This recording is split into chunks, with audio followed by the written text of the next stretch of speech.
Ahora estamos viendo el Mar Muerto bien de cerca, pero estamos en la zona más occidental. En el tutorial del Monte Nebo vimos de lejos el Mar Muerto, pero de la zona oriental, de la parte de Jordania. Ahora estamos en la zona occidental, estamos en el oeste. Para orientarnos tenemos allí norte, sur, allí el este y donde estamos nosotros el oeste. Entonces, para orientarnos, el norte, el sur, allí donde están esas montañas, el este, y donde estamos nosotros aquí en el oeste.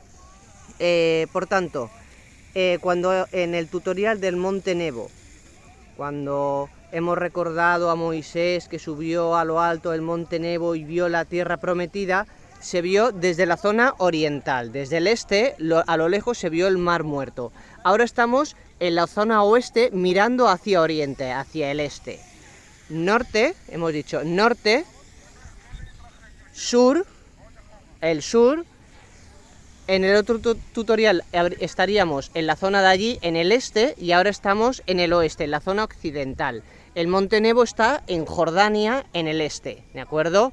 El norte está por aquí, donde estamos nosotros, donde se pone el sol, es el oeste, y allí la zona sur. Entonces, unos datos del Mar Muerto. El Mar Muerto tiene una longitud de norte a sur, desde el norte hasta el sur, de unos 80 kilómetros, ¿vale? De norte a sur, 80 kilómetros. Y de un lado a otro, de este a oeste, o de oeste a este, unos 14 kilómetros. Por tanto, de norte a sur tiene una longitud de unos 80 kilómetros y de un lado a otro, de ancho, de este a oeste o de oeste a este, unos 14 kilómetros. Y el Mar Muerto, la superficie del Mar Muerto, está a más de 400 metros por debajo del nivel del mar Mediterráneo. El índice de salinidad es del 23%, por eso se le llama Mar Muerto, porque es imposible la vida. Justo debajo del Mar Muerto hay una falla, la unión de dos placas tectónicas. En la zona occidental, donde estamos nosotros, la placa africana, y en la zona oriental, en el este, donde está Moab o el actual país de Jordania, la placa arábiga. Entonces, estas placas, justo aquí debajo hay una falla, estas placas se están separando, la placa arábiga va hacia allá, hacia el este, y la placa africana, que es la occidental, viene hacia aquí. Entonces se están separando las placas y el Mar Muerto es una separación de ambas placas. Si ambas placas se juntaran aquí, provocaría un terremoto. En la zona norte de allí está Qumran. Qumran, ahora hablaremos de la importancia de esas cuevas y de los esenios. Pero ahora estamos en un poquito la geografía física del Mar Muerto. Hemos dicho que justo debajo de todo el país de Israel, no solo del Mar Muerto, hay una falla.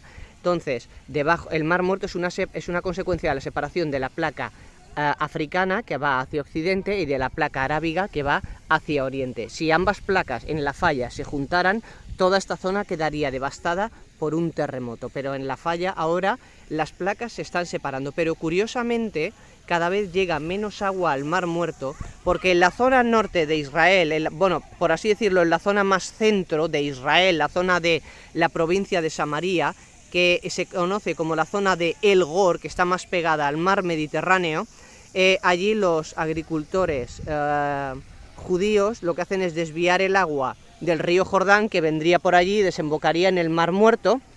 Pero curiosamente las placas se van separando, el Mar Muerto cada vez tiene más capacidad, pero curiosamente, como se desvía el agua en la zona más norteña para los cultivos, cada vez llega menos agua al Mar Muerto. Por tanto, ya hemos dado una serie de datos, pues, de geografía física del Mar Muerto, 80 kilómetros de norte a sur y de un lado a otro, de ancho, de este a oeste o viceversa, unos 14 kilómetros. y hemos dicho que el porcentaje de salinidad es de un 23%. Eso hace que sea imposible la vida y que el Mar Muerto es una consecuencia de la separación de las placas tectónicas justo debajo de Israel. Hay una falla, que es la unión de dos placas tectónicas, en la que estamos nosotros sería en Occidente, en el oeste, la placa africana, y en la zona de Jordania, del antiguo país del Moab, desde donde hemos hecho el tutorial del Monte Nebo, pues la placa arábiga, y ambas placas se separan, y el Mar Muerto es una consecuencia de la separación de ambas placas. Pero hemos dicho que el río Jordán, que desemboca por allí, ¿de acuerdo?, va de la zona norte hasta la zona sur, ¿vale? El río Jordán continuaría por allí. Cada vez llega menos agua porque los agricultores judíos están desviando el agua en la zona El Gor, que es la zona más al norte, para poder tener los cultivos. Y curiosamente el Mar Muerto tiene cada vez más capacidad, pero llega cada vez menos agua. Ahora, con respecto al Mar Muerto, hemos dicho que en la zona norte, bueno, más concretamente en la zona noroeste, están las cuevas de Qumra. Las cuevas de Qumra se ubicaba un grupo de judíos conocido como los esenios. Pero para entender la importancia de los esenios, porque obviamente están relacionados con el Mar Muerto, entonces se ubicaban en Qumra, mirando hacia el norte y al oeste, al noroeste del Mar Muerto. Entonces, para entender un poquito mejor la importancia de los esenios, vamos a ir un poquito más atrás en el tiempo, porque los esenios aparecieron en torno al año 134 a.C., pero vamos a ver cómo aparecieron los esenios. Y para eso vamos a ir a tiempos de Alejandro Magno. Alejandro Magno, su principal enemigo era el Imperio Persa.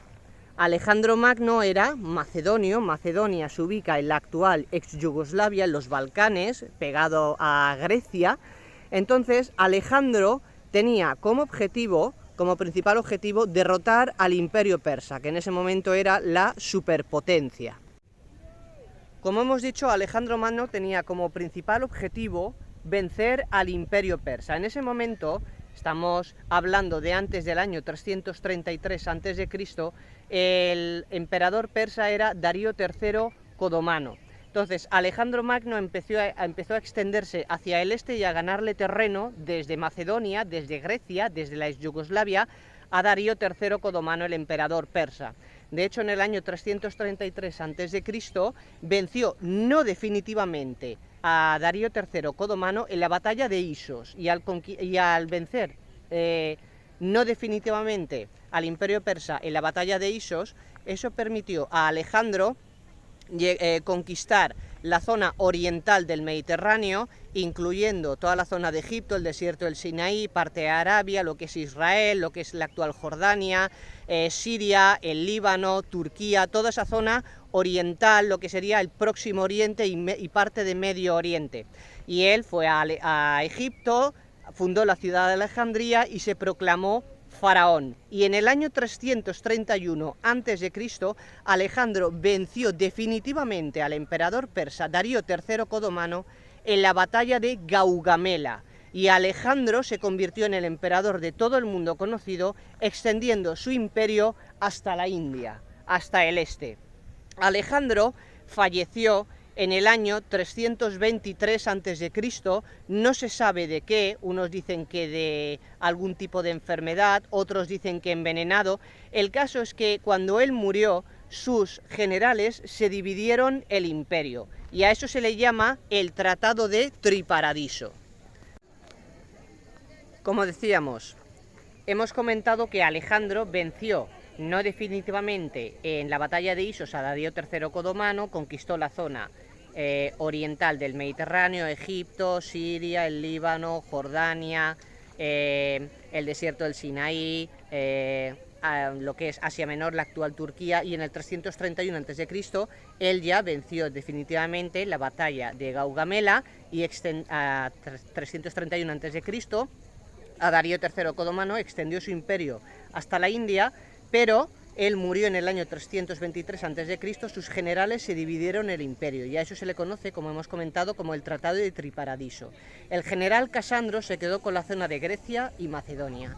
El general Lisímaco se quedó con la zona de Asia Menor, la actual Turquía. Y ahora vienen los dos importantes. El general Ptolomeo se quedó con la zona mediterránea oriental, lo que es Egipto, el desierto del Sinaí, una parte de lo que es actualmente Arabia Saudí, Jordania, Israel, el Líbano y Siria, y formó o creó el imperio tolemaico. Y el general Seleuco se quedó con la zona de Mesopotamia, el actual país de Irak, capital Bagdad, y creó el imperio Seleucida. El imperio tolemaico y el Seleucida se enfrentaron, a eso se le llaman las guerras sirias, eran dos imperios griegos que derivaban del imperio alejandrino, hasta que en el año 198 a.C. el imperio... Como decíamos, las guerras sirias entre el imperio tolemaico y el Seleucida empezaron en el año 323 a.C., a la muerte de Alejandro Magno, después del Tratado de Triparadiso, y se extendieron hasta el año 198 a.C., cuando el imperio Seleucida borró definitivamente del mapa al imperio tolemaico en la batalla de Panion. Y el imperio Seleucida, que ocupaba la zona oriental, Mesopotamia, ocupó el imperio tolemaico, que es la zona de Israel, el Líbano, Asia Menor, Turquía, Siria, Jordania, Egipto, y los seleucidas griegos. Entonces los seleucidas griegos ocuparon Israel, que formaba parte del antiguo imperio tolemaico. Entonces los griegos seleucidas empezaron a estrangular la fe hebrea, el judaísmo, especialmente con el rey griego Antíoco IV. Esto que voy a contar ahora lo encontramos en el segundo libro de los Macabeos, capítulo 7, versículos del 1 al 28, 2 Macabeos 7, 1, 28. El rey Antíoco IV está torturando a unos hombres, y resulta que estos hombres son hermanos. Hay una madre que justamente es la madre de estos hombres. La madre está viendo cómo Antíoco IV tortura y asesina a sus hijos. Entonces, imaginaos lo duro que tiene que ser para una madre ver cómo, en este caso una potencia extranjera, el rey griego seleucida Antíoco IV, está torturando y asesinando a sus hijos delante de ella. Entonces esto está contado en el segundo libro de los Macabeos, capítulo 7, versículos del 1 al 28. Entonces, antes de que maten a uno de sus hijos, la madre le dice a uno de sus hijos: hijo, no te preocupes, porque el Dios que lo ha creado todo de la nada se apiadará de ti en la otra vida. Es muy importante 2 Macabeos 7, 1, 28, porque aquí aparece en lo que en teología se conoce como el concepto de ex nihilo, que es la creación de la nada, que no hay nada material y Dios crea de la nada. O sea, hasta ese momento, cuando la Biblia hablaba de creación, sobre todo en el Génesis, no se trataba de creación material, sino de dar sentido a la existencia humana. Pero en 2 Macabeos 7, 1, 28, por primera vez la Biblia habla de cuando Dios crea lo material de la nada. Eso es la creación ex nihilo. Por tanto, vemos algo totalmente novedoso en el segundo libro de los Macabeos, capítulo 7, versículos del 1 al 28, en la época de Antíoco IV, cuando este rey griego seleucida está torturando delante de una madre a sus hijos. Entonces aparece esto, la madre dice: no te preocupes, hijo, que el Dios que lo ha creado todo de la nada, que esto es la creación material ex nihilo, o sea, se apiadará de ti en la otra vida. Creación ex nihilo es cuando por primera vez la Biblia habla de que Dios crea lo material de la nada, no hay nada y Dios lo crea. Entonces, ahora vamos a la cuestión que nos atañe. Resulta que ante el ataque o la invasión del rey Antíoco IV, este griego seleucida, un grupo conocido como los Macabeos se alzó en el año 167 contra Antíoco IV, y el alzamiento de los Macabeos contra Antíoco IV fue del 167 al año 160 a.C. Los Macabeos en el año 160 a.C. derrotaron a Antíoco IV y reconsagraron. ¿Qué significa que los judíos en el año 160 a.C. reconsagraron el templo de Jerusalén? Porque Antíoco IV lo que hizo fue profanar el templo, poniendo en el templo de Jerusalén esculturas de dioses griegos. Los judíos son iconoclastas, ellos le tienen tanto respeto y tanto miedo a Dios que no se atreven a representarlo en imágenes. Como hemos comentado, los macabeos se alzaron contra Antíoco IV en el año 167 a.C. y en el 160 vencieron los macabeos a Antíoco IV, y reconsagrar el templo significa que quitaron de allí todas las esculturas. En torno al año 134 a.C. empezó a gobernar un rey asmoneo llamado Juan Hircano, que era una dinastía judía.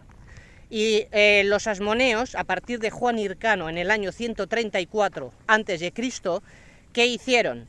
Empezaron a quedarse con el dinero para mantener el templo de Jerusalén.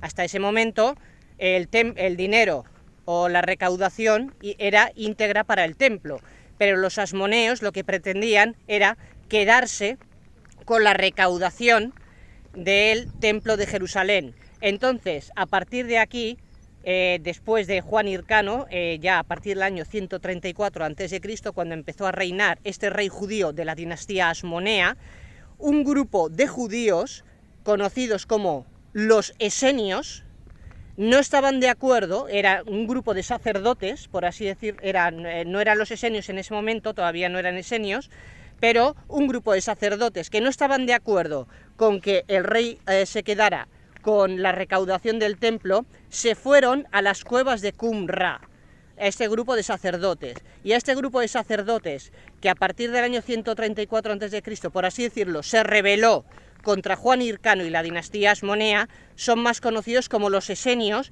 que son los que se ubicaron en Qumrá, en el noroeste del Mar Muerto. Por tanto, hemos hecho un recorrido histórico aquí, a las orillas del Mar Muerto, pero en la zona occidental, no en la zona de... Bueno, pues hemos hecho un breve recorrido histórico desde Alejandro Magno, desde el 333 a.C. hasta el año 134 a.C. y hemos visto cómo los esenios en realidad fue un grupo de sacerdotes del templo de Jerusalén que se alzó contra Juan Hircano en el año 134 a.C. porque no estaban de acuerdo con que la dinastía asmonea se quedara con la recaudación destinada al templo de Jerusalén. Entonces este grupo de judíos se fue a vivir a Qumrá y es más conocido como los esenios.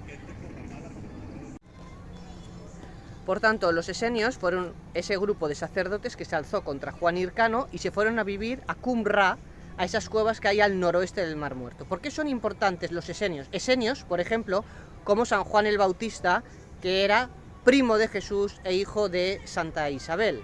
Entonces, los esenios son muy importantes porque ellos escribieron unos manuscritos conocidos como los manuscritos de Qumrá o del Mar Muerto, y ellos lo que hacen es recoger una parte importante de la historia de Israel, especialmente en lo que se refiere a las clases sociales, ¿vale? Entonces, podemos conocer las clases sociales de tiempos de Jesús e incluso de antes de tiempos de Jesús gracias al trabajo de documentación y de escritura que hicieron los esenios. Los manuscritos de Qumrá se conservan en el...